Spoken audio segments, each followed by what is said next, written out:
Welcome back, and thanks for tuning in to NK Cheating Story. We truly appreciate every single one of you. Where are you watching from? Drop a comment and let us know. Now, let's dive into today's story. My name is David McAllister, and for over 2 decades, I believed I had the perfect life, an accomplished career, a loving wife, and 2 beautiful daughters. I hold a master's degree in chemical engineering and spent the better part of my early career immersed in academic research, teaching part-time, and working with a scientific consulting firm specializing in explosive compounds. I was the kind of man who trusted too easily, who worked too hard, and who thought loyalty meant something. But everything changed the day a wooden crate arrived at my doorstep. Inside that crate wasn't just a package, it was the key to a secret my wife had hidden for over 10 years. What followed shattered my world and forced me to face a truth so devastating, it still echoes in my soul today. It was during graduate school that my life took a turn I never expected when I met Emily. Emily was studying for her MA in art history. We couldn't have been more different. Where I dealt in facts, she floated through a world of color, light, and interpretation. But I was drawn to her like iron to a magnet. It took her 6 months to warm up to me, but when she finally did, I believed I had won something rare. We married less than a year after her graduation, both of us securing jobs in the same city. I took on a part-time teaching role at a state university while continuing my consulting work, and Emily landed a teaching position at a local community college. In those early years, our life together felt almost idyllic. We welcomed our first daughter, Emma, followed 2 years later by Lily. The girls were the light of my life, and though my work often required me to travel, I did everything I could to be present for them. Emily encouraged me to stay with the consulting firm even as I offered to take a less demanding, lower-paying job at a nearby college. She liked the lifestyle my income provided. I wanted to believe she appreciated the sacrifices I made. But the truth was, I often felt like a supporting actor in a drama where she played the lead. As the years passed, Emily took a keen interest in photography. She became obsessive about documenting every family moment, birthdays, holidays, vacations. Our home became a gallery of albums, each one a curated narrative of our perfect life. I admit, I rarely looked through them. Maybe I should have. When the girls were 8 and 10, I was called for a full-time federal consulting assignment, helping develop counterterrorism protocols. The job came with prestige and heavy travel. I was away for months at a time. I missed 2 Christmases in a row. I suggested quitting again, but Emily waved the idea off, reminding me how much we'd sacrificed to get where we were. "I'm self-sufficient," she said with a smile. "We'll manage." And so I pressed on, burying the guilt of my absences under the justification of duty. Meanwhile, Emily's career pivoted.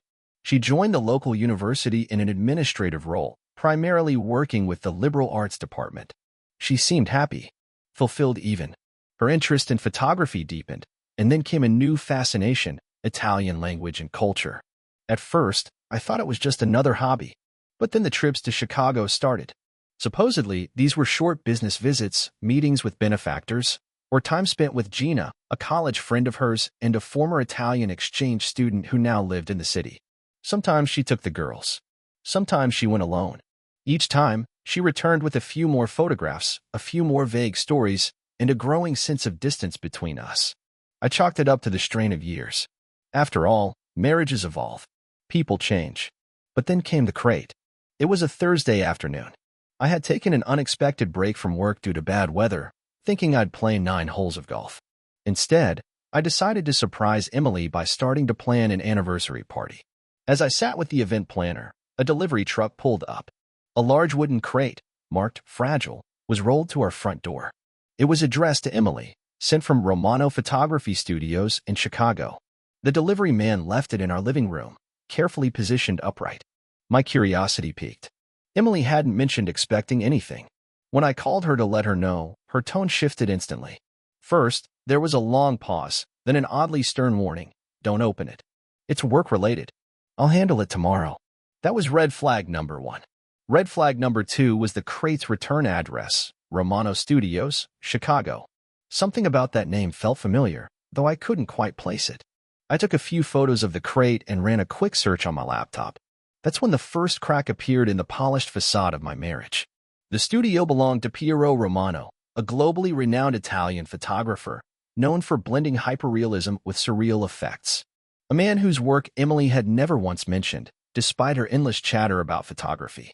And then I saw the name of the studio's administrator, Gina Romano Bianchi, Emily's dear friend. I sat there, frozen, staring at the screen, my mind slowly piecing together the mosaic of omission, emotion, and now suspicion. Emily's sudden interest in Italian. The frequent, unexplained trips. Her emotional breakdown just weeks before. And now this, an expensive crate of undisclosed contents from a man she'd never talked about but clearly knew. I didn't open the crate that night. I didn't sleep much either. But that moment, right there in my living room, was when the illusion of my perfect marriage began to crumble. What I didn't know then was how deep the betrayal would run, or how calculated it had been all along. The rain that Thursday ruined my original plan to squeeze in 9 holes, but it gave me something far more disturbing instead, a revelation I wasn't prepared for. I returned home earlier than usual, damp from the drizzle, and just as I was drying off in the kitchen, a knock came at the door. A delivery man stood on the porch, soaked and scowling, balancing a large wooden crate on a dolly. It was addressed to my wife, Helena. The crate looked expensive, carefully packed, marked fragile, and shipped from someplace in downtown Chicago. I signed for it, rolled it inside, and stared at it for a long minute in the middle of our living room. It was too big to ignore, too mysterious to dismiss. The return address read, Romano Photography Studio. The name scratched at the edge of familiarity, but I couldn't quite place it. Curious, I snapped a few photos of the crate and ran a quick online search. What I found made my stomach twist. Romano Photography was a high-end, exclusive studio once operated by an artist named Pietro Romano, a name that now stirred deeper recognition. According to several articles, Pietro had recently passed away in a car crash in Italy. But what made my jaw tighten wasn't his death. It was the name of the studio manager, Gina Romano. That's when the hammer dropped. Gina, Helena's college friend. The one she always visited in Chicago. The one she called when she had business meetings or needed a girls' weekend. Now I knew Gina's full name, and now I knew exactly who she worked for. A storm began brewing in my chest. I called Helena at work. When she answered, her voice was strained, unusually sharp. I told her about the delivery. There was a long silence, too long. Then, she ordered, almost demanded, that I not open it. Said it was for a university exhibit, and that someone would pick it up tomorrow. That wasn't like her. Helena didn't bark orders. She didn't go cold on the phone, not with me. Not unless something was wrong. She came home that evening, barely said a word. Her eyes scanned the crate like it might explode. I casually asked what it was. She gave some vague excuse about it being a photography installation. Said it had to go to her office. She'd handle it. I watched her as she paced nervously, inspecting the sides of the crate, checking the tape, looking for signs I might have tampered with it. I hadn't, but her paranoia told me everything I needed to know. Whatever was in that box, she didn't want me to see. The next morning, 2 campus maintenance workers arrived and, under Helena's close supervision, wheeled the crate out of our house and into a university van. I stood on the porch, coffee in hand, waving goodbye like it was just another Friday. But behind my calm smile, my heart was screaming. That evening, I stayed up late, digging deeper into Romano's past. His photography wasn't just famous, it was infamous. Sensual, artistic, controversial. The sort of work that blurred the lines between art and intimacy. Nude studies. Private collector exclusives. Effects so unique. One was named after him, Romano Abilita Artistica. I examined his known pieces and froze when I came across an old black and white shot. The woman in the image bore a striking resemblance to Helena. The rabbit hole was deeper than I thought. What's worse was that she had never, not once, mentioned Romano to me. For someone so obsessed with photography, whose passion for the art consumed weekends and hundreds of dollars in film and lenses, it was suspicious. She spoke of dozens of photographers, yet not a word about Pietro Romano. By the following week, it was clear, the mysterious crate, the sudden emotional episodes, her vague answers and business trips, they were all pieces of a puzzle I hadn't seen forming. The timeline matched too well. Romano died on September 1st. Helena's emotional breakdown came on the 2nd. Her shopping trip with our daughters happened on the 5th. His memorial was on the 6th. It all fit. And the final nail? Our bed life had shifted. Helena had grown more assertive, more invested. At the time, I thought we were finally reconnecting. Now, I saw it for what it was: guilt, compensation, or worse, comparison. It became painfully clear that Helena had shared far more with Romano than a love for photography. She had shared herself, and I, the devoted husband, the provider, the loyal father. I had been played, but I wasn't going to confront her yet. Not without proof. I needed something undeniable. Something that wouldn't just expose her lies, but leave no room for manipulation or denial. Something that would make her world shake the way she had shattered mine. That was when I began to form the plan. Because love may be blind, but betrayal? Betrayal makes you see everything. The weight of what I suspected gnawed at me. I found myself going through Helena's routines in my head, looking for cracks. Her business trips to Chicago had never been suspicious to me before, not when they were wrapped in the safe cloak of university outreach and artistic collaboration. But now, every moment, every excuse, every "I'll call you when I get there" played back in my mind with sinister clarity. How many times had she walked out the front door with a suitcase, leaving behind a trusting husband and walking straight into another man's arms? I knew I needed more than suspicion. I needed evidence. Proof. Cold, undeniable truth that would destroy the carefully curated illusion she'd built over the years. And there was only one place to begin: her beloved photography. If Romano had truly been her lover, and the crate contained his work, there was a chance Helena was featured in those photographs. And if that were true, then there was a paper trail.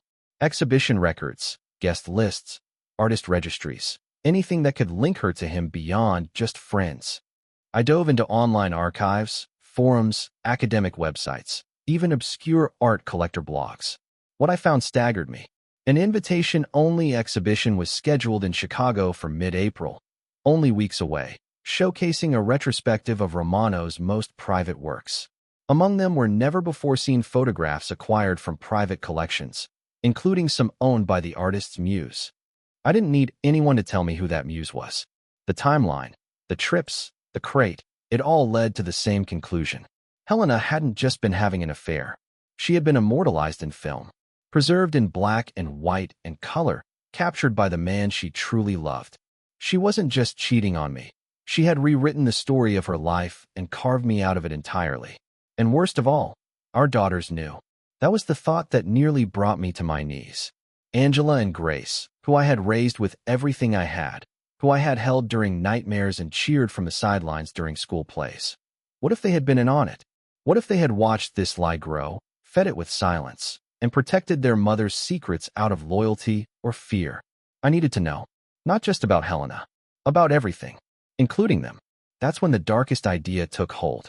DNA. A simple swab. A test that could either restore some shred of trust or confirm my worst nightmare. I'd always joked that Grace had Helena's eyes and my stubbornness, and that Angela was Helena's twin in personality. But were they mine, biologically? Or had I raised another man's children, blind to the betrayal living under my own roof? I didn't ask Helena. I knew any confrontation now would only drive her deeper into denial and lies. I needed leverage, strategy, time. So I staged a business trip, one that would give me room to operate without her interference. I packed a bag, left her a loving voicemail apologizing for forgetting our anniversary plans, and promised to make it up to her with a weekend getaway. She bought it, of course. Why wouldn't she? I was still playing the role of the doting husband. In reality, I checked into a hotel 30 minutes away and spent the night drawing up every phase of my plan. First, I contacted an attorney, one who specialized in high-asset divorces and had a reputation for handling cases with precision. Her name was Marla Stanton, and within the first 10 minutes of our meeting, she knew exactly what I needed. Proof of long-term infidelity, detailed asset records, and immediate action once the evidence landed. Next came the art exhibit. Through contacts in Chicago, I found a young appraiser named Marco DeSantis. Eager to establish himself and familiar with Romano's legacy, Marco agreed to attend the invitation-only event on my behalf. I equipped him with a discreet high-res camera and wired him a generous deposit. His task was clear: document everything, especially anything involving Helena. Finally, I began gathering all documents related to our joint accounts, retirement funds, safe deposit boxes, and property titles. If this was going to end, it would end on my terms, with no financial surprises, no leverage left for Helena to manipulate. But there was still one thing left unresolved: the DNA. I couldn't rest until I knew the truth about Angela and Grace. It wasn't about whether I would stop loving them. It was about reclaiming my dignity. If I was to confront Helena, I had to be armed with more than anger. I needed facts. And so, I made a quiet trip to Pittsburgh to visit Grace at her college. I told her we needed to talk, that it was serious. The look in her eyes told me she already knew what it was about. She cried. She begged me not to do this. But I gently insisted. If there was any chance of salvaging what we had, I needed to know. Not for revenge. For closure. For peace. When she finally agreed to the DNA test, she handed me back a little part of myself I thought I'd lost. A small fragment of honesty in a sea of lies. I mailed off the sample that night. But it wasn't mine I sent. It was from someone else, someone with the same Italian ancestry as Romano. Because if the results came back with an Italian match, the truth would be louder than any denial Helena could ever scream. The night after I returned from Pittsburgh, I sat alone in the hotel room, staring at the ceiling. The silence was deafening, yet it allowed my thoughts to sharpen. Every detail, every memory, every suspicious glance and too-long trip to Chicago echoed like a drumbeat. I was moving towards something inevitable. The kind of truth you can't unsee, no matter how badly you want to. Grace's confession had shattered me more than I'd expected. I had hoped, foolishly, maybe, that she would deny everything, that she'd laugh it off and tell me I was being paranoid. Instead, her tears and hesitant words were the final nail in the coffin of a marriage I had once believed in with all my heart. Her honesty gave me clarity, but also something darker: resolve. While Grace may not have known everything, what she did know confirmed what I feared. Helena's relationship with Romano wasn't a passing affair. It was a decade-long deception embedded into the lives of everyone around me, including my daughters. She had made them accessories to her lies, using them as shields, using their innocence as cover. And I couldn't let that stand. The days leading up to Helena's so-called business trip to Chicago were filled with eerie calm. She pretended everything was fine, kissed my cheek in the mornings, made jokes at dinner, talked about her upcoming meetings. But I noticed how often she checked her phone, how she paused mid-sentence when I entered a room, how she carefully avoided mentioning the actual reason for the trip. Then came the final insult. She told me she'd be away from the 15th to the 19th, my birthday falling right in the middle of her absence. She said it with feigned disappointment, promising to make it up to me with a special weekend getaway. Her eyes sparkled as she said it, but they didn't reach me. They were the eyes of someone who believed they still had the upper hand. I told her it was fine, that I understood. I even smiled. Inside, I was planning her downfall. On the morning of the 15th, I drove her to the airport. She wore a long black coat and a scarf, which I now knew was her travel uniform for her secret life. Angela was already on her way to Chicago to meet her there. That didn't surprise me anymore. I had become numb to the idea that both my daughters were willing to protect their mother's betrayal, even if they didn't fully understand the cost. As soon as Helena disappeared past the security gate, I didn't head home. Instead, I drove straight to my attorney's office. Marla had everything prepared: divorce papers, asset freeze orders, instructions for the process server, and a sealed envelope addressed to Angela. Inside was a swab, a return envelope to a DNA lab, and a letter, my ultimatum. She had a choice: take the test and find out the truth, or refuse and watch her college funding evaporate. It wasn't about punishment. It was about truth. I didn't care what the results said anymore. I just needed them to care. That night, the first act of the trap was sprung. My hired appraiser, Marco, entered the Romano exhibit with his concealed camera. I waited in my hotel room, pacing, watching the clock tick closer to midnight. Just before 11 p.m., I received an encrypted email from Marco with dozens of high-resolution images, each one a knife to the heart. Helena wasn't just in the photographs. She was the center of them. Romano's Natalie Amore series. Christmas Love. 10 photographs, each more revealing than the last, spanning years. My daughters appeared blurred in the backgrounds of several shots, their sizes and hairstyles unmistakable. One photo showed Helena in a sheer robe, another in a passionate embrace, and the final two. I couldn't breathe. They weren't just photographs. They were love letters, testaments to a relationship built on betrayal and deceit. Her body posed, exposed, worshipped, The artistry was undeniable. And so was the pain. I fell into the chair and sobbed, fists clenched, unable to stop shaking. It wasn't jealousy. It wasn't rage. It was the sickening realization that I had never truly known the woman I married. She had crafted an entire world behind my back, and somehow convinced me that I was the lucky one, that I was the man she loved. I wasn't. Romano was. But he was dead now, and she was still trying to keep the fantasy alive. I sent the images to Marla, along with the recording of Grace's confession. She called the next morning, her voice taut with restrained anger. "We're ready," she said. "This is more than enough." The process server was scheduled to deliver the divorce papers at the exhibition gala on the 18th, right in front of the crowd, right in front of her peers, her daughter, her lover's legacy. The humiliation would be public, permanent, poetic. Part of me felt cruel, but another part, the part that had been lied to, betrayed, and erased from his own life, felt justified. I didn't want revenge for the sake of it. I wanted acknowledgement. I wanted her to see, finally, that I had seen through the lie, that I was no longer the naive, trusting husband she could control. I wanted her to feel a fraction of what she had made me endure. By the time the 18th came around, I was ready. And so was the storm. I spent the morning of April 18th staring at the clock, my hands gripping a coffee cup that had long gone cold. My birthday, a day that once meant family breakfasts, cards from my daughters, and late-night dinners with Helena. Now it was just a countdown. The last domino was about to fall. I felt no joy, no anticipation, only a deep, eerie stillness, like the calm just before a hurricane strikes. I had gone over every detail with Marla. The process server, accompanied by a law enforcement officer, would arrive at the Romano exhibit precisely at 9 p.m., midway through the gala. According to Marco, the event had drawn dozens of art critics, collectors, and guests, all eager to see the legendary Romano's final works. The exhibit was Helena's triumph, the culmination of years of deceit wrapped in art and admiration. And it was the perfect place to dismantle her illusion. I had prepped the envelope myself, divorce papers, a summary of the evidence, and one final, brutal touch, an 8x10 glossy print of the last photo in the Natalie Amore series, circled in red ink with the words "the moment you lost everything." My hands trembled as I sealed the envelope days earlier, knowing it would break her more effectively than screaming ever could. At exactly 9:17 p.m., Marla forwarded me the photos from the process server. The images came in sequence.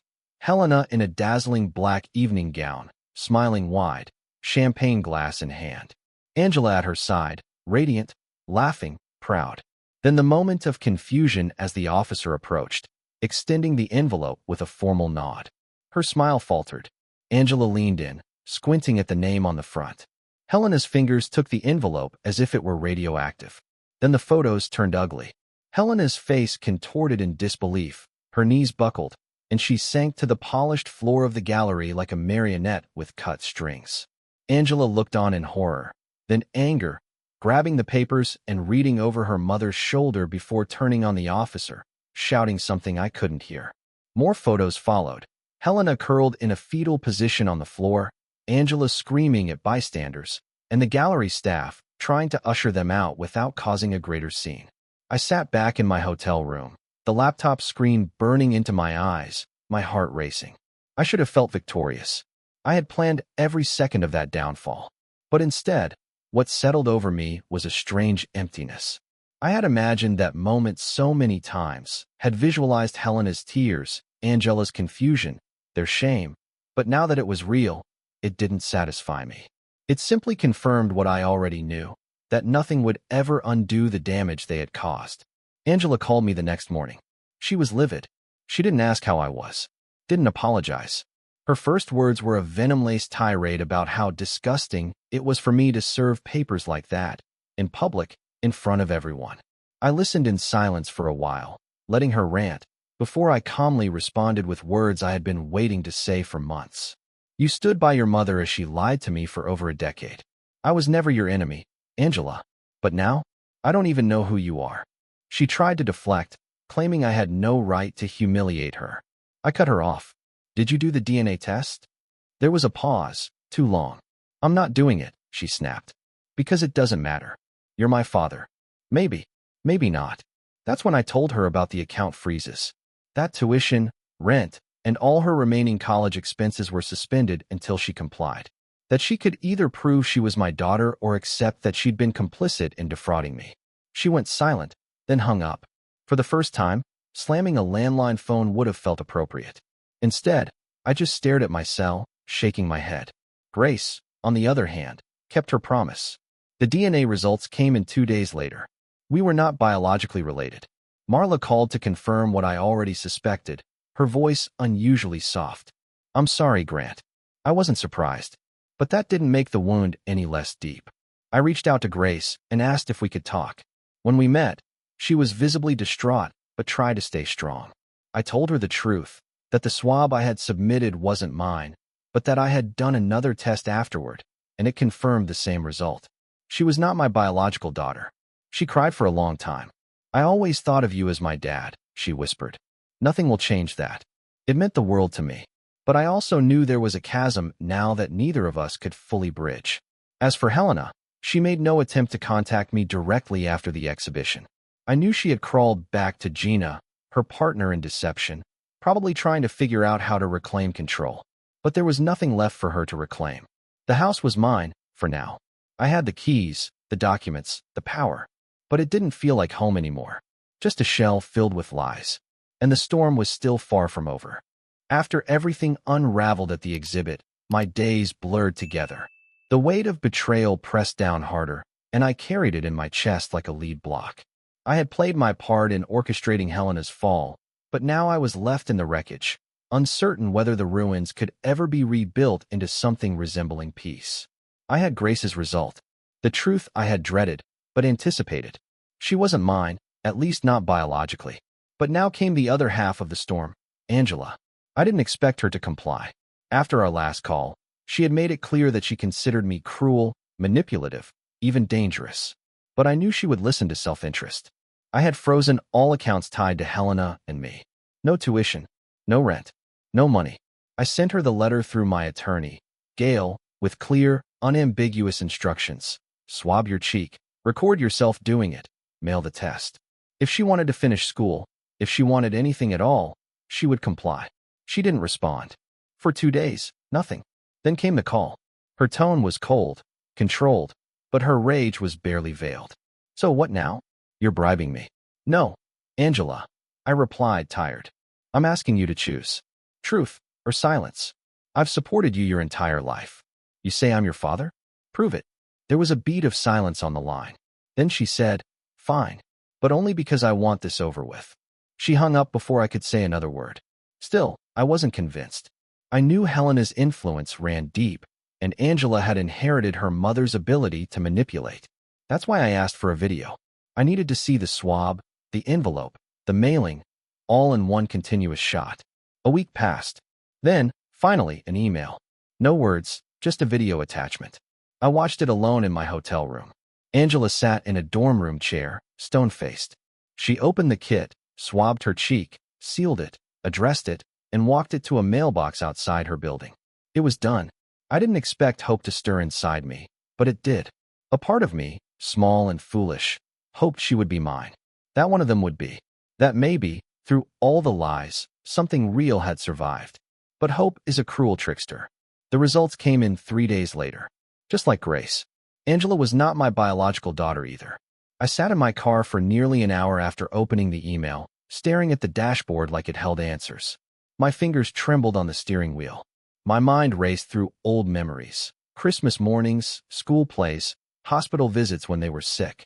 I had wiped their tears, taught them to ride bikes, kissed scraped knees. I had loved them completely. And yet, I was nothing more than a prop in the elaborate theater Helena had orchestrated. A stand-in. A lie. Later that evening, Grace called. She had sensed something was wrong. Dad, I got my results too. I'm not yours. I'm so sorry. I know, Gracie. I saw it. There was silence for a long time. Then she whispered, do you still love me? That broke something in me. Of course I do, I said, my voice catching. You'll always be my daughter. That won't change. But deep inside, I felt the fracture widen. Not because of her, but because of Helena. Her betrayal ran so deep, so calculated, that even my memories felt poisoned. And then, As if fate wasn't done with me, Helena made her next move. I had anticipated she'd try something reckless. I started carrying a silent panic button, one that connected directly to a private security firm. I wasn't paranoid, I was prepared. And that night, I was proven right. There was a knock at the door of the condo I was renting during the divorce proceedings. I looked through the peephole. A woman, alone, seemed harmless. I opened it. Two large men burst in from the side, shoving me backward, pinning me to a chair before I could react. But not before my finger pressed the panic button. Seconds mattered. While they tied me up, Helena walked in. Her eyes were wild, desperate. "You won't talk to me. You won't return my calls," she said, voice trembling. "You rigged the DNA. I know it. I want a new test. You owe me that." She held a swab in her hand. I refused to speak. I wouldn't give her the satisfaction. She kept talking, nonsense, rambling about love, about how her heart was big enough to love both Pierrot and me. She claimed she only wanted closure. But the swab told the truth. She was trying to force control again. She signaled the goons to open my mouth. That's when the door burst open. 3 cops, weapons drawn, stormed in. My security firm had alerted the authorities. In a flash, I was being untied, and Helena and her accomplices were cuffed. Helena pleaded with the officers. It was just a misunderstanding. But the law wasn't listening. One of the thugs had an illegal weapon in his coat. The arrest stuck. Helena faced a court not long after. First offense, 2-year suspended sentence. A $10,000 fine from her share of the divorce assets. But her reputation was shattered. And her leverage? Gone. My plan had been about exposure. About truth. But even I hadn't expected this level of chaos. Still, it wasn't over. Not yet. Part 4 of my plan, the most personal, the most painful, was still in motion. Revenge wasn't my nature. But after everything she stole from me, my name, my trust, my children, it felt less like revenge and more like justice. And I would see it through. After the failed ambush and Helena's arrest, the court proceedings took on a new tone. Her attorney tried to portray her as a distraught woman pushed to the edge by a vindictive husband. But the evidence told a different story, one of deception, manipulation, and premeditated trespass. The photos from the kidnapping, the panic button alert, and the security footage from my condo all spoke louder than any plea she could offer. The judge, perhaps sympathetic to her as a first-time offender, handed her a 2-year suspended sentence and a $10,000 fine. That sum came straight from her share of the marital assets, which by then had been significantly reduced by the legal and emotional wreckage she'd caused. But Helena's legal losses were only the beginning. My attorney and I moved swiftly, finalizing the terms of the divorce with ruthless precision. Given her criminal charges, infidelity, and fraud, the court sided with me almost entirely. She lost all claims to alimony and walked away with only her personal belongings, half the furniture, and 1/4 of the sale price of our house. No share of the retirement accounts, no stake in my consulting firm, and certainly no right to any future earnings. Every legal blow was calculated, not out of cruelty, but out of a need to take back control. Then came the photographs. The Romano collection. We had 10 photographs to divide. Helena wanted to keep them all. I demanded half. Her attorney suggested compromise. She could choose one, I'd choose one, back and forth until the set was divided. Helena flipped, hysterical, according to her lawyer. She had believed those images to be her private trophies, her legacy. She never expected them to become bargaining chips in a courtroom. She tried to renegotiate, offering me 2 images of her choosing if I'd leave the rest. I agreed, with a condition. The delivery had to take place at the local firing range, and she had to be present to watch what I did with them. That offer was quickly rescinded. We moved forward with a triple appraisal strategy, 1 appraiser from her side, 1 neutral, and Roberto, the man I hired. Ironically, Roberto's valuation was the lowest, costing Helena over $200,000 more in her final settlement. Her pride blinded her to what was happening until it was too late. By the end, the divorce was signed, sealed, and irrevocably closed. We agreed to cover Grace's and Angela's college expenses, tuition, room, and board, until graduation. Nothing beyond that. No more birthday money, holiday gifts, or shared vacations. We were no longer a family. We were a legal arrangement. The final DNA test confirmed it. Angela, like Grace, was not my biological daughter. I didn't even need to see the paperwork at that point. My gut had known long before science did. But the confirmation still struck like a hammer. It infuriated Helena so much that she tried to spin a new narrative, that the test was flawed, that I had rigged it. She claimed Pierrot was never involved with her before the girls were born, that I was their only partner during that time. But my ancestry was purely Dutch. Angela's results showed strong Italian heritage, undeniably linked to Pierrot. The truth was etched in her blood, in her bones, in her DNA. I told Grace everything. About the swab, the test, the results. She was devastated but forgiving. She believed me because, unlike her mother, I never lied to her. We agreed to preserve our bond, fractured though it had been. I told her she was still my daughter. And she was. In every way that mattered. Then came the final act of Helena's downfall. Her desperation had reached new depths. One night, just after the court finalized the asset division, someone broke into her apartment. Most of the Romano photos were destroyed. Some were stolen. Her family albums, gone. Shattered frames, torn prints, burned pages. The one piece that hit her hardest? The second most provocative photo of herself, the one estimated to be worth over $125,000, vanished. I had an airtight alibi. I was on a Caribbean cruise with Melody, a beautiful, fiery divorcee who reminded me too much of Helena in her youth, before the lies.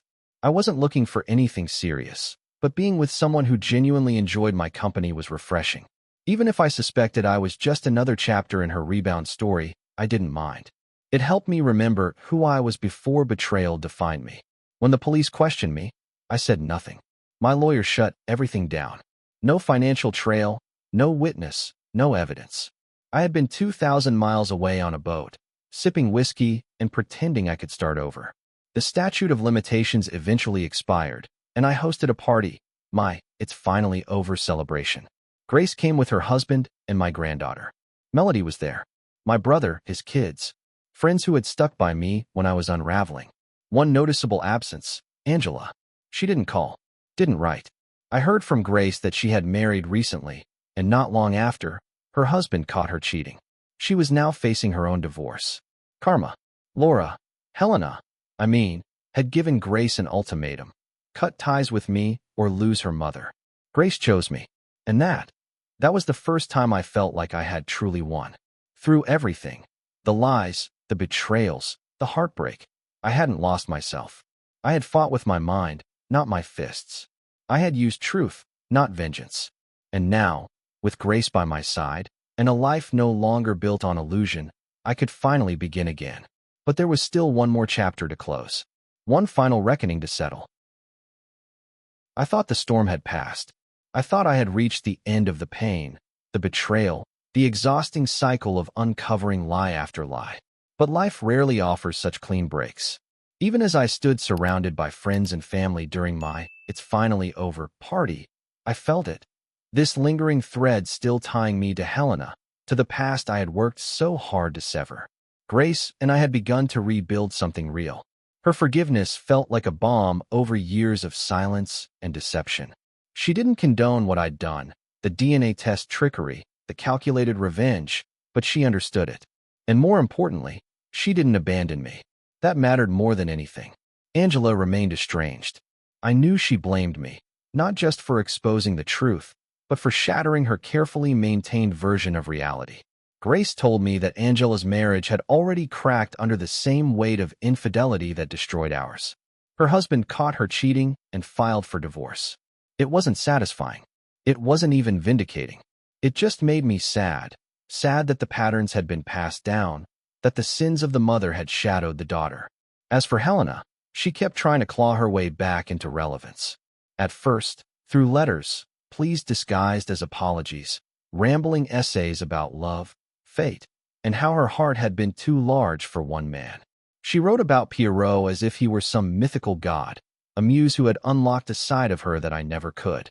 She tried to paint herself as a misunderstood artist, not a lying spouse. The letters grew increasingly desperate when I didn't respond. She showed up at Grace's house once, uninvited, unannounced, unaware that Grace had made her choice. I wasn't there, but Grace called me right after. She said Helena stood on the porch, trying to hand over a photo album. one of the few that hadn't been destroyed during the break-in. Grace didn't take it. She closed the door and told her not to come back. That was the last I heard of Helena for a while. I spent that winter finishing a memoir, not to publish, just for me. It was part confession, part therapy, and part reminder that I had survived something that could have broken most men. There were nights I woke up in cold sweats, hearing her voice whispering from the past. Nights when I wondered if any of it had been real. Our marriage, our intimacy, the early laughter. But those questions no longer haunted me. They floated in and out like echoes in an empty house. And then, nearly 2 years to the day after our divorce was finalized, I received an email. It was from Gina. She said Helena had been diagnosed with late-stage cancer. She had refused treatment for months, convinced that her pain was punishment, some karmic retribution for the life she had led. She had asked to see me, one last time, not to ask for forgiveness, but to give me something. Gina made it clear that this wasn't a ploy, no hidden agenda. Just a woman on the brink of death, trying to leave nothing unsaid. I didn't answer right away. I sat with it for 3 days, turning it over in my head. Eventually, I said yes. The meeting was arranged at a hospice center outside Chicago. When I walked into the room, I hardly recognized her. The vibrant, sharp-edged woman I had once known had faded into a fragile shell. Cheeks sunken, hair thin, eyes glassy, but still sharp beneath the surface. She didn't speak at first. She just looked at me, as if trying to remember who I used to be. I stood in silence, waiting. "I never stopped loving you," she said finally, her voice dry and low. Not even when I was with him. I didn't respond. I didn't roll my eyes or scoff. I just stood there and let her speak. "I ruined everything," she continued, "because I thought I could have both. I thought you'd never find out. I didn't want to lose the safety you gave me, the stability, but I couldn't let go of the fire either." She handed me a small envelope. Inside was a photograph, one I had never seen before. It was of her, Pierrot, and the girls, standing together during one of their Christmas trips. Everyone was smiling. For a moment, I saw what could have been a strange, twisted version of a family. A lie captured forever in a frame. "I wanted you to see what I thought happiness looked like," she whispered. "Even if it was borrowed. Even if it was built on betrayal." I looked at the photo, then at her. I didn't offer forgiveness. I didn't promise anything. But I said thank you. For the truth, for finally showing her hand when it was too late to play it. She died 3 weeks later. I didn't attend the funeral. Grace did. Angela didn't. In the end, Helena got what she wanted. Immortality through her photos, her lies immortalized in whispers, her legacy scattered across memories, broken trust, and torn frames. But I got something too. Freedom. Not the kind granted by courts or final settlements, but the kind that comes when you know who you are again, after years of being a shadow in someone else's life. My name is Marcus Trent. I was a husband, a father, a fool, and a survivor. And now, finally, I am free. Looking back on everything, I've come to realize that betrayal doesn't just shatter your trust. It reshapes your entire understanding of love, loyalty, and identity. What this journey taught me, above all, is that silence is never the answer. When we bury our instincts and ignore the small signs, we give dishonesty room to grow. To those of us in the later chapters of life, my advice is simple. Never be afraid to confront hard truths. Protect your peace, even if it means letting go of people you once believed would be with you forever. Love should never come at the cost of your self-respect. If something feels off, trust your gut. It's been honed by years of experience. And if you ever find yourself betrayed, remember this. It's never too late to start over. I was in my 50s when I rebuilt my life, brick by painful brick.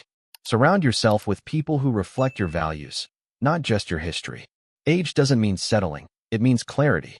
And with clarity comes strength, the kind that helps you not only survive, but rise.